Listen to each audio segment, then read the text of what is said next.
Hi, Pichi! Hello. Von from TV5 News 5. Pichi, Hi, Von. anong naramdaman at reaction mo nung napili ka bilang isa sa mga host ng Bingo Plus Night? Alam mo, natutuwa ako kasi lagi naman sila nag-i-inquire. Mayroon kasi sila regular. Kinukuha ako parati pero lagi akong wala. Hindi natutuloy. Tsaka parang siguro na-feel ko na mas meron pang pagkakataon na hindi lang, oy, pwede ka bang mag-host sa amin dito? Yung pang linggo-linggo yata yun, meron silang ganun, di ba? So, ngayon, at least hindi lang po ganun yung project. Ngayon, lahat kayo, nakita ko, nagka-press con pa, nagkapag-gown ako ulit. Alam niyo yun, yung ang dami, ang saya-saya ko na buti pala sa Go Bingo Plus ako saan. Go Bingo Plus. Show yun na isa. Hindi, buti, alam mo yun, yung parang I feel good. Kasi hindi ako basta, may trauma na ako sa mundo sa lahat ng pinagdaanan ko.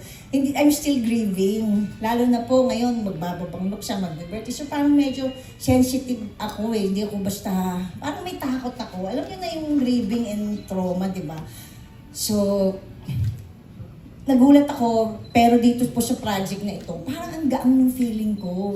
Parang pagdating ko, lahat ng kasama ko, taga-ABS din yata, di ba? Tapos kayo din lahat. Yung parang akala ko maninervyos ako or baka, alam niyo na, pero ang gaang-gaang ng pakiramdam ko. Tapos kasama ko din yung anak ko dyan, natutulog ngayon, nag-swimming, basta masaya siya. So, alam mo yung sobrang, tas yung purple, kasi di ba usually, hindi naman purple carpet, pero dahil sa favorite naming ng anak ko din yun, ng mag-ina kanina, naglakad kami sa mga ganito, sabi naman, ganda-ganda. So parang, syempre, simple na lang po ako sa Amerika So parang, for me, I'm so grateful na nakasama ko po kayong lahat, pati yung mga ibang tao, sila, yung mga artista, tsaka yung malalaking banda. So, yun, masaya po ako. Tama ba? Ay. Natutuwa ako po na nabibigyan ulit ako ng pagkakataon na balik ko po yung trabaho ko dati. So, thank you, Bingo Plus, tsaka si Abby and friends sa opportunity, tsaka si Jasper na hindi ko pa nami-meet. Basta maraming salamat po. At alam nyo naman lahat ng pinagdaanan natin last year, di ba? Parang naka-purple din ako noon, na polo. So ngayon, ibang-iba na. Maganda na. So sana po tuloy-tuloy na para hindi na ako hindi na ako matakot.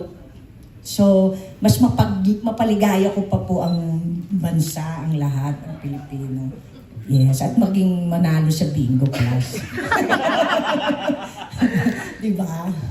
Yun na lang ang wish. Yeah. So, thank you guys. Thank you, Pichi!